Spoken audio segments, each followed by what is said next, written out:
Hello, everybody. It's Sunday morning, your time, maybe if you're in Europe, and Sunday evening here in Hobart. So it's a beautiful day, and I'll try and show you the Kingston Beach gate later on. We lost the Wi-Fi as soon as I stepped outside, so all the description I gave you didn't turn up. But I'll shoot it through the glass this time, and you'll see what's going on over here. Anyway, in the meantime, we've got our leaderboard showing Simon doing 26 nautical miles in the last 24 hours, and Kirsten 141. And we've got Abelish doing 165, so he scoops the pool for this session. And Captain Goog 147, doing pretty well. Jeremy 109 miles. Ian Herbert Jones 135 miles. He's got a big kick from behind. And Elliot still made 140 miles, but he reports on his tweet that as of tomorrow the wind's been dying down. He's been waiting for it to die down, and then he's going to try and start working on the rig. But the sea is going to remain, so he's going to have about 12 hours of very low winds, and then the wind's going to slowly pick up again, and the sea's not going to drop at all. So it's about a good solid 4 metres right now. So it's going to be still a bit of a challenge for him. Guy Waits has got his paint going on, and he will be launching on Monday, and we're all assuming he's going to carry on because he said nothing to the contrary. So that's kind of cool. And here, of course, Simon's stuck in a hole. He did send us a report, so we know he's there. I thought we were missing one for a while there, so that's cool. We're getting tweets, and we'll focus first on the back end of the fleet before we start looking at the fun and games at the front end. So this is what transpired for Elliot. First of all, Ian has and Elliot have had this strong northwesterly flow over them, 35, 30, gusting 35, and maybe even a bit higher, 5 metre seas. There's an interesting thing, I don't know whether you've noticed, in fact, with Ian tends to be not sticking to the rum line of the course, you might say. He tends to always be going downwind, so he's sort of zigzagging along. So Ian's travelling a lot more miles. He's doing this sort of routine, and you can see it here. He comes up, and now he goes down, and when it comes from the other way, he'll go up this way. Whereas some other sailors, if the boat's comfortable with it, they'll keep going on a course like that, even though the wind might not, it means the wind's coming from the port quarter, and then when it goes southwest, it's coming from the starboard quarter, but they keep the boat going a straight line, because if you're zigzagging, you're sailing a lot more distance. Yes, it's more comfortable on the boat, but sometimes it's better to keep going a straight line to the end game. Anyway, interesting to watch. So as we said, at the moment, 7.6 knots for the last 4 hours. It's an average speed, which is not too bad, making plenty of time there, which is good. 147 miles, but still not going towards Hobart, hanging down this way. And Elliot, if you look here, he was in the same wind, but he's still maintaining a direct course. So he's actually performing pretty well, seeing he's got no head sails up. 5.6 knots, 134 nautical mile day. And you can see this front system was really quite fast moving. I'll just toggle it through. Nope, I've got to activate it. So, come on, out of the way, guys. Okay, it was very fast moving, all this afternoon. It's just disappearing. It's only 3 hours. 3 hours. You can see Elliot there sitting in a big wind hole.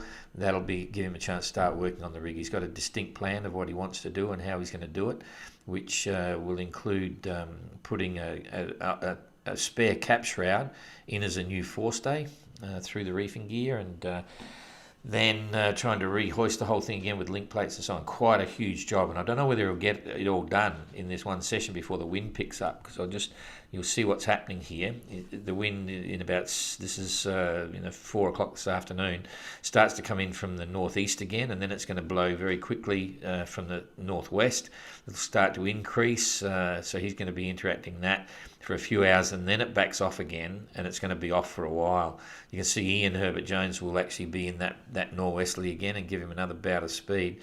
But pushing this through, there's the 19th, which is tomorrow afternoon, going into tomorrow midnight. There's a lot of light stuff, so Elliot will like that. He's going to have probably a full day of light stuff before he gets this northerly breeze, so that might help him a bit as well. So Ian will have plenty of breeze to sail along through to the 20th and then right up to the 21st. So hopefully by then Elliot will be sailing down here and happy days. But we'll keep our fingers crossed for that and see exactly what transpires. So moving up here with Jeremy, I'll bring it back to today's weather. He's got another solid west norwesterly, going to start to build, or it's northwest at the moment, but it might swing around a bit. And Captain Good quite happy there. So Jeremy's been making 6.4 knots, 115 in the day, and Captain Good doing 6.3 knots. He was actually moving really fast earlier today. It's night time, your time, of course, over in Europe, but doing quite a good job there. And if we bring the weather forward a few days, you'll see Jeremy's going to fall in a hole for a bit.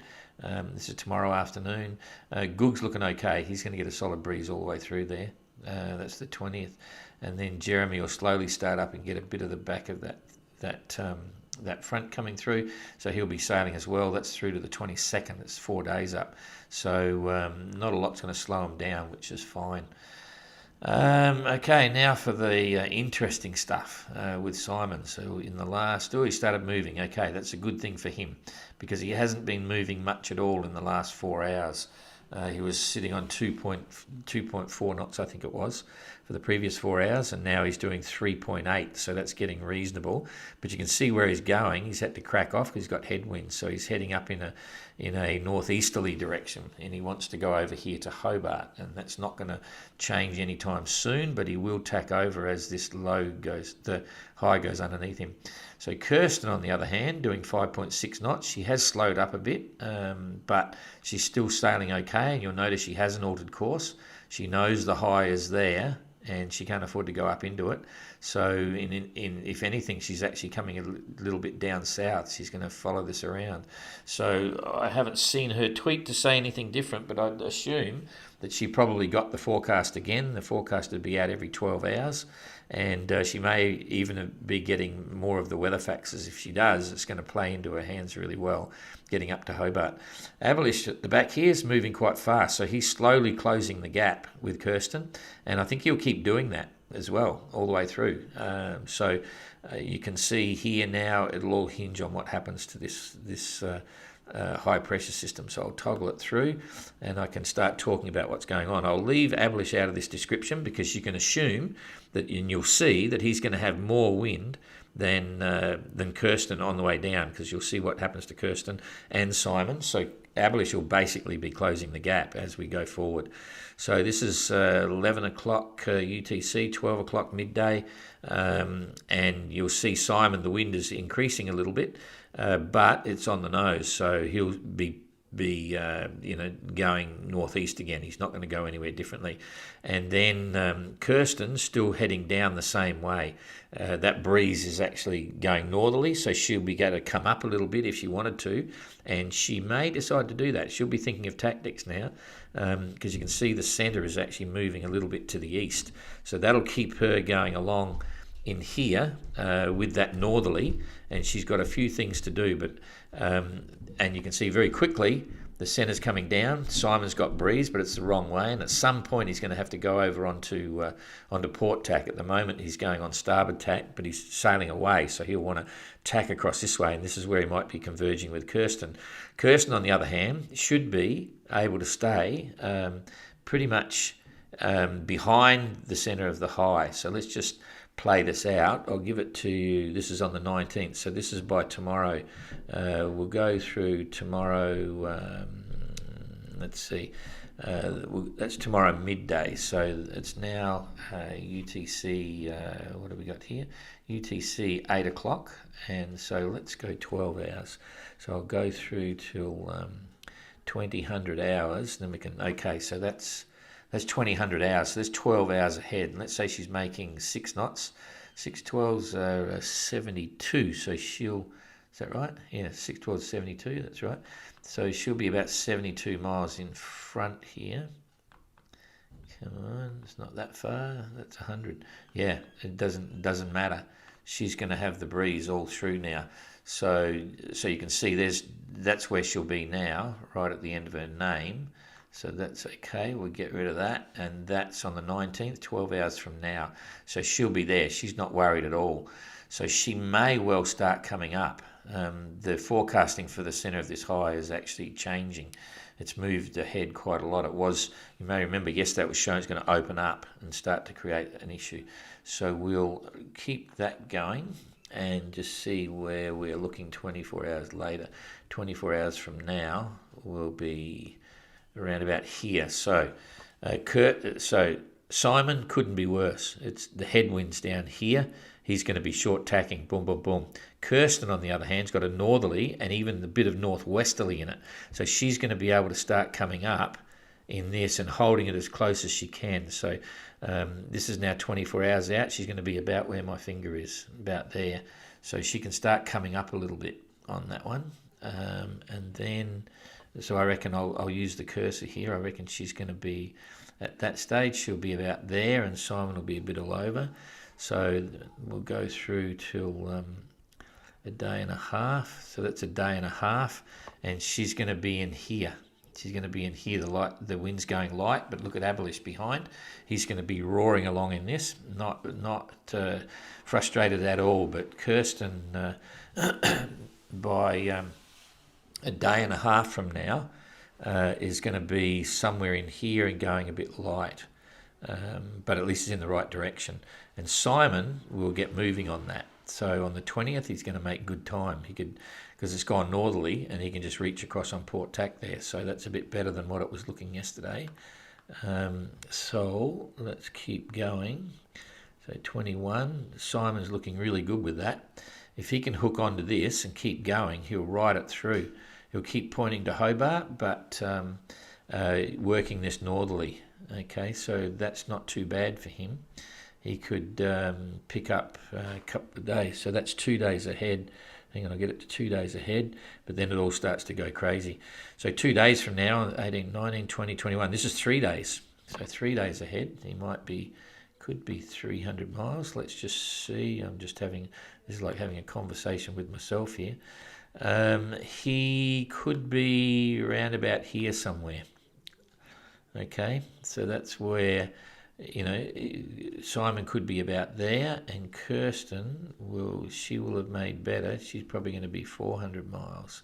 So she's going to be about here somewhere.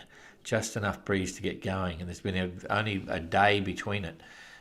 So it's a bit hard to get much more forward-looking than that.